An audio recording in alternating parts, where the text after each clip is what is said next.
দিশা নির্দেশ পেলেন আপনারা? 26-এ নির্বাচনে জয়েন কথা বলেছেন। দেখুন, প্রধানমন্ত্রী কোনো নির্বাচনী আলোচনা করবার জন্য আমাদের ডাকেন। এই মুহূর্তে পশ্চিমবঙ্গের বিজেপি কর্মীরা কিরকম আছেন, যারা সাংসদ আছেন তাদের কনস্টিটুয়েন্সিতে কিরকম কাজ করছেন, সোশ্যাল মিডিয়ায় তারা কতটা অ্যাক্টিভ আছেন, সর্বোপরি উনি খোঁজ নিয়েছেন। বেশি কথা হয়েছে আমাদের খগেন মুর্মুর শরীর নিয়ে, কারণ এখনো খগেন মুর্মু কেউ দুপুর খাবার খেতে হচ্ছে, যেটা মুখ্যমন্ত্রী বলেছিলেন কিছুই হয়নি। তিনি অসুস্থ, তার চিকিৎসার বিষয়েও তিনি খোঁজখবর নিয়েছেন। আর প্রত্যেক সাংসদ কি এটা দেখতে বলেছেন যে সোশ্যাল ওয়েলফেয়ার প্রজেক্ট কেন্দ্রীয় সরকারের যা আছে সেগুলো পশ্চিমবঙ্গের বিভিন্ন জায়গায় বিভিন্ন গ্রামে কিভাবে পৌঁছেছে, মানুষ তার সুবিধা পাচ্ছে, এই বিষয়ে নজরদারি রাখবার জন্য তিনি বলেছেন। 5 বছরে বেকারত্বের হার কমলেও এখনো পর্যন্ত প্রতি 10 জনে একজন বেকার, যেটা তৃণমূল কংগ্রেস তারা প্রচারের আলোয় আনছে। এবং আজকে কলকাতায় তারা বার্তাও দিয়েছে যে কেন্দ্রীয় সরকার গত 5 বছরে বেকারত্ব খুব একটা কমাতে পারেনি। দেখুন, কেন্দ্রীয় সরকার বেকারত্ব কমাতে পেরেছেন কি কমাতে পারেননি সেটা অন্য কথা। আমাদের লক্ষ্য তো অন্য জায়গায়। পশ্চিমবঙ্গের পরিযায়ী শ্রমিক ভারতবর্ষের মধ্যে সর্বাধিক, তার সংখ্যাটাকে গোপন রাখা হয়। 22 লক্ষের একটা গল্প তৈরি করে দেওয়া হয়। যেটা যে নতুন কোনো শিল্প আসেনি তৃণমূল কংগ্রেসের সময়, যেটা যে একটার পর একটা বড় শিল্প এই রাজ্য থেকে পুঁজি গুটিয়ে নিয়ে অন্য রাজ্যে চলে গেছে, তাদের কোনো নৈতিক কিংবা রাজনৈতিক অধিকারে যে কর্মসংস্থানের কথা বলা। 5 লক্ষ সরকারি পদকে তো ধ্বংস করেছে। এরপরে যেগুলো অবশিষ্ট ছিল সেগুলো তো খোলা বাজারে আলু পটলের মতো বিক্রি হয়ে গেছে। সেটা নিয়ে আপনার কোনো বিশেষ? এটা অত্যন্ত দুর্ভাগ্যজনক। কোন সাংসদের থেকে এ ধরনের মন্তব্য সমাজ প্রত্যাশা করে না। কল্যাণ বন্দ্যোপাধ্যায় সুপ্রিম কোর্টের বিচারপতিদের নিয়ে মন্তব্য করছেন একজন সাংসদ হিসাবে, তাহলে সংবিধানের অস্তিত্ব কি থাকে? সংবিধানের প্রতি এটা কি মর্যাদা দেখানো হলো? তিনি বিচারপতিদের নিয়ে বলছেন আর একবারও রোহিঙ্গাদের জন্য বাংলাদেশি অনুপ্রবেশকারীর জন্য কোনো শব্দ উচ্চারণ করছেন না। ভারতবর্ষের আভ্যন্তরীণ নিরাপত্তা সেটা কম্প্রোমাইজ হয়ে যাচ্ছে।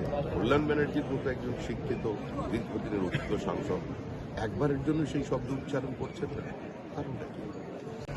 এটা পুরনো ধর্ণা, এটা দীর্ঘদিন ধরে চলেছে। এই ধর্নার বাইরে তৃণমূল কংগ্রেসের আর কোনো বক্তব্য নেই মানুষের সামনে। তৃণমূল কংগ্রেসের রাজত্বকালে পশ্চিমবঙ্গের ঋণ 7,71,000 কোটি টাকায় পৌঁছে গেছে। যখন ক্ষমতায় এসেছিলেন যেটা ছিল 1,91,000 কোটি টাকা। শিল্পপতিরা পশ্চিমবঙ্গ ছেড়ে চলে গেছে। রাজ্যে নতুন কোনো কর্মসংস্থান নেই। 5 লক্ষ সরকারি পদ ধ্বংস। বিভিন্ন সরকারি চাকরি খোলা বাজারে আলু পটলের মতো বিক্রি হয়ে গেছে।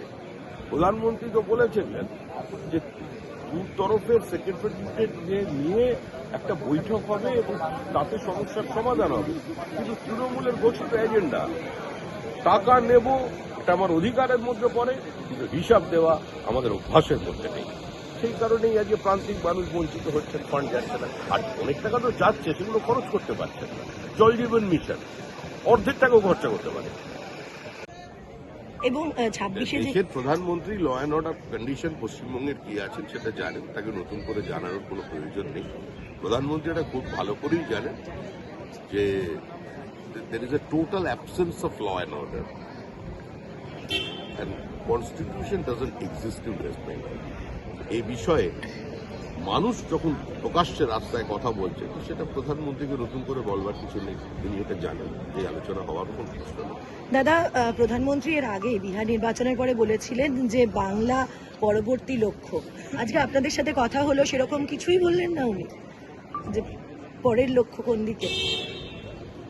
উনি সাংসদদের সঙ্গে দেখা করেছেন, প্রত্যেক রাজ্যের সাংসদদের সঙ্গে দেখা করেছেন, আমাদের সঙ্গে দেখা করেছেন, তাদের কনস্টিটুয়েন্সি নিয়ে, এবং এই মুহূর্তে তারা কিরকম আছেন, কর্মীরা কিরকম আছেন, কর্মীরা যারা আক্রান্ত হয়েছেন তারা কি আছেন, এই নিয়ে আলোচনা। লড়াইয়ের বার্তা দেননি? লড়াইয়ের বার্তা নতুন করে দেবার কোনো প্রয়োজন নেই। জয়ের বার্তা? প্রধানমন্ত্রী থেকে শুরু করে বুথ সভাপতি পর্যন্ত একটা সংগঠিত দলে প্রত্যেকেই নির্বাচনে লড়াইয়ের জন্য প্রস্তুত থাকে। জয় তো নিশ্চিত। তৃণমূল চলে যাচ্ছে, তৃণমূল চলে যাবেই।